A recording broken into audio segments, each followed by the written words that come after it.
कौन नहीं चाहता कि उसका मेंटर एक यूपीएससी रैंकर हो। 2021 के फाइनल रिजल्ट्स में सिविल्स दिल्ली आईएएस के 200 से भी ज्यादा सिलेक्शंस हैं। Guys, I am going to connect you 1-to-1 with Civils Delhi rankers for free. There is a link in the description, fill it and schedule a session. These ranker will prepare a timetable and a personalized plan for you. ये toppers आपको exactly वही बताएंगे कि कौन सी book follow करनी है, कौन सा चैप्टर पढ़ना है. They will guide you in answer writing, mocks and accessing them. Don't miss this golden opportunity to get mentored by a ranker.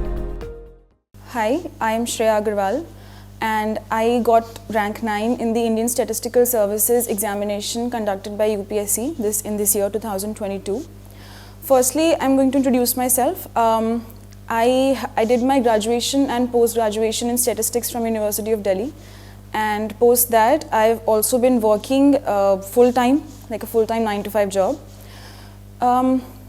Firstly, I'm going to tell you about this paper. This Indian Statistical Services is a grade A service, as you all must know, and it has two parts to it, a written examination and an interview.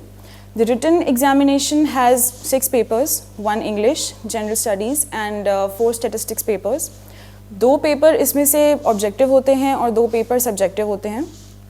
With the help of this video, I'm going to tell you my strategy that I followed and the process that I followed along so that I could clear the examination while working a full-time job. So जो written part होता है उसमें आपके 6 papers होते हैं. 1 is English, 2nd is GS and 4 आपके statistics paper होते हैं. 2 stats papers are objective and the next 2 papers are subjective. ये these exams happen over a course of 3 days in 2 sessions, morning and evening. English के लिए I did not really follow any process. I just in general looked at the formats of different things like precis के लिए कैसे format क्या होता है, title देना होता है नहीं होता है, मैंने बस इतना ही देखा था. And like just a day before the exam मैंने कुछ Google से इंटरनेट से मैंने कुछ idioms and different phrases देख लिए थे, just so because there's a question that comes sentence formation के लिए. And next paper जो होता है वो GS का होता है. GS के लिए I referred NCERT books first and foremost, history, geography, polity. And उसके बाद for current affairs and economics मैंने राउज एंड विजन IAS की जो मंथली मैगजीन्स होती हैं उनको फॉलो किया था. And I made my own notes NCERT book से एंड मैगजीन से and I revise them 2 to 3 times so that it fits in my muscle memory. And इसके बाद जो आपके ऑब्जेक्टिव पेपर्स होते हैं उनके लिए the books that I referred was fundamental of mathematical statistics, fundamental of applied statistics and जो goon Gupta and Das Gupta की स्टैटिस्टिक्स की बुक्स होती हैं. कॉन्सेप्ट्स मैंने फर्स्टली उनसे कम्प्लीटली पढ़े एंड समझे कि कैसे like whatever the concepts are. And उसके बाद I made my own short notes because objective papers में मोस्टली वट वर्क्स इज़ कि आपको वो पॉइंट कॉन्सेप्ट्स एंड आपको वो सपोज डेफिनेशंस हैं या derivations, not derivations but final results आपको वो याद हों. तो दैट इज़ वाई मैंने समझने के बाद अपने पर्सनल शॉर्ट नोट्स बनाए, पॉइंटर्स बनाए, सो दैट जब भी मुझे रिवाइज करना हो I have a very concise set of notes to revise from. Now after I made these pointers, उसके बाद what I did was for revision मैंने first and foremost past year papers को refer किया because pattern बहुत बार same रहता है. I mean pattern always same रहता है बट क्वेश्चंस भी कई बार बहुत सिमिलर टाइप के होते हैं. तो सबसे पहले रिविजन के लिए मैंने बुक के अलावा जो बुक में क्वेश्चंस थे उनके अलावा I followed past year papers ISS के. And apart from that I referred papers of other statistical examinations. For example IIT JAM और ISI का जो MSTAT का पेपर होता है उसको I had all those exams and I attempted those. सबसे पहले मैंने वो क्वेश्चंस सिंगुलरली अटेम्प्ट किए एंड जब मुझसे नहीं हुए तो मैंने like I google them and I search them and after that I attempted them 2 more times to speed myself up. मैंने पूरा क्वेश्चन पेपर 2-3 बार अटेम्प्ट किया बिकॉज उससे जो कॉन्सेप्ट होता है and how you need to work through a question, what approach you need to adopt, वो आपको याद हो जाता है which always works in your favour. इसके बाद जो आपके सब्जेक्टिव पेपर्स होते हैं paper 3 and paper 4. Paper 3 is a very comprehensive paper जिसमें आपके सब्जेक्ट्स आते हैं like econometrics, time series and sampling. इनके लिए I follow the same books, मतलब fundamental of mathematical statistics, applied statistics, and apart from that for a few subjects I also referred my graduation notes.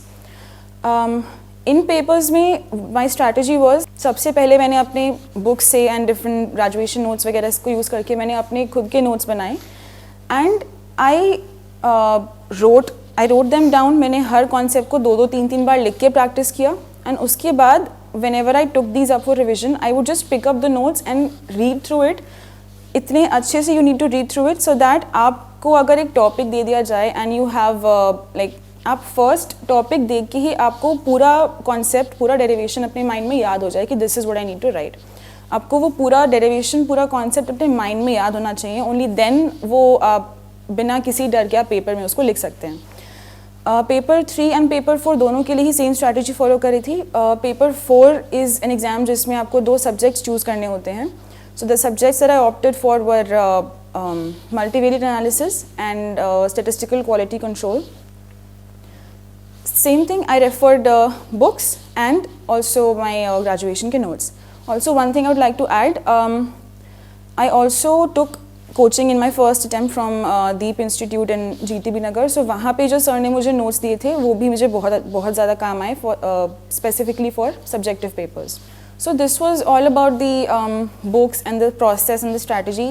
In a nutshell, आपको for objective papers practice बहुत ज़्यादा चाहिए. आप multiple times attempt कीजिए papers and for subjective papers you write, firstly आप लिखिए and then try to revise them as many times as you can, because उससे वो आपके मसल मेमोरी में डेवलप हो जाता है एंड आप बस डेरिवेशन का टॉपिक देख के आप उसको पूरा रिवाइज कर सकते हैं कि this is what I need to write in the exam. So this was my third attempt. First and second attempt में दोनों अपने पोस्ट ग्रेजुएशन के साथ दिए थे and currently since I am also working, third attempt मैंने अपने job के साथ दिया था. फर्स्ट एंड सेकेंड अटैम्प्ट में मुझे ऐसा लगा मेरा सिलेबस, फर्स्ट अटैम्प्ट में तो मेरा सिलेबस ही कंप्लीट नहीं हुआ था. I just gave that exam for an experience to know how the paper is and मैं कैसे कर सकती हूँ and what are my weak points. Second attempt में what lagged was revision. As I mentioned earlier, revision की मतलब revise करना, आप मल्टीपल टाइम्स रिवाइज कीजिए and multiple time papers attempt कीजिए. That is what help me a lot. And third thing, along with the job, since I was working, मुझे सिर्फ job के बाद 3 से 4 घंटे, एट मैक्स 5 घंटे मिलते थे टू स्टडी. सो उसमें एज आई मैंशन मैंने पॉइंटर्स बनाए हुए थे एंड मैंने नोट्स को मल्टीपल टाइम्स लिख के रिवाइज किया हुआ था. That is something that help me a lot and practice. So finally I would say कि it's not really, I mean people say that job के साथ करना मुश्किल है and you need to like take complete time off and आपको छोड़ के करना पड़ता है. But I did do it and it's not very difficult. आप जॉब के साथ भी कर सकते हैं. All you need to do is have all you need to have is consistency and आपके पास एक कंसाइज सिलेबस होना चाहिए, कंसाइज नोट्स होने चाहिए सो दैट आप उनको देखें एंड आपको वो चीज़ रिवाइज हो जाए. इंटरव्यू में सबसे पहले तो जो भी आप अपना डिटेल्ड एप्लीकेशन फॉर्म में भरते हैं, that is something you should be completely clear on. For example आप अपनी हॉबीज़ भरते हैं तो आप कुछ ऐसा ही भरिए जिसके बारे में आपको as far as you know A to Z पता हो. बिकॉज आप कुछ भी ऐसा लिख देंगे जो आप रैंडमली कभी भी कर लेते हैं just for time pass and they will pick it up and आप उस बारे में आंसर नहीं कर पाएंगे, तो that becomes a negative.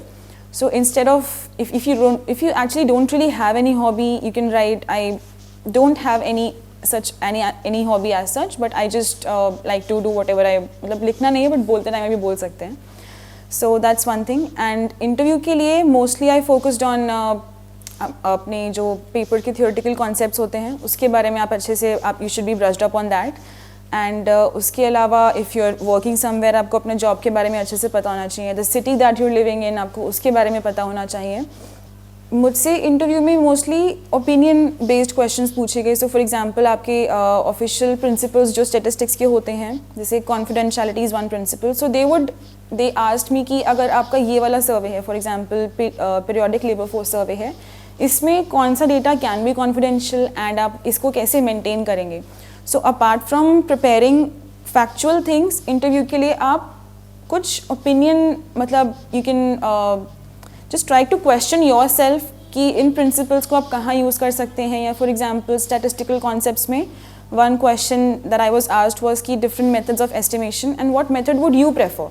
So whatever you are answering you should have your firm opinion and you should have a reasoning for that opinion. So this was mostly about the interview.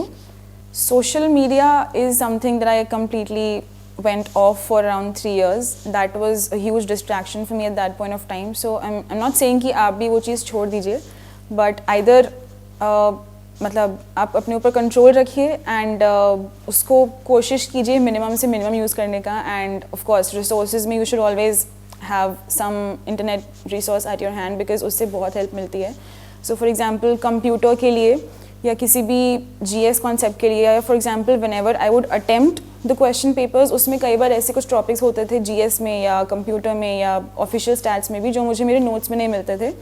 तो I would just use internet for that, उस चीज़ को पढ़ने के लिए. And official statistics के लिए specifically आप जैसे मिनिस्ट्री की वेबसाइट है, आप उस पर जाके पढ़ सकते हैं. एंड उसमें से पढ़ के आप फिर क्वेश्चन पेपर्स अटेम्प्ट कीजिए. एंड क्वेश्चन पेपर्स को जब आप अटेंड करेंगे आपको दिखेगा कुछ टॉपिक आपको नहीं मिला है. तो व्हाट आई डिड वाज उस टॉपिक के बारे में मैंने स्पेसिफिकली अलग से गूगल कर लिया. And when you attempt that thing multiple times, आपको हर बार कुछ डिफरेंट टॉपिक मिलता है, तो आप उसे फिर उसके बारे में पढ़ सकते हैं. सो this was all the strategy I followed. And finally, yeah, I mean that's the one thing I wanted to focus on, कि जॉब के साथ ये चीज़ करना थोड़ा मुश्किल है, थोड़ा आपको पेशेंस रखना पड़ेगा, थोड़ा सा कंसिस्टेंट होना पड़ेगा, but it's very much possible. I mean ऐसा नहीं है कि आपको कम्प्लीटली छोड़ के ही आप इस चीज़ को कर सकते हैं, कम्प्लीटली जॉब छोड़ के सब कुछ छोड़ के ही आप इस चीज़ की तैयारी कर सकते हैं किसी एग्ज़ाम की. That should be one of your main takeaways. And yeah, hard work and consistency are the key. I would like to thank DKT channel for giving me this opportunity to present my strategy and tell you all about my process that I followed. And all the very best. So after the first part, जो कि आपका written part होता है, जो second part था interview के लिए,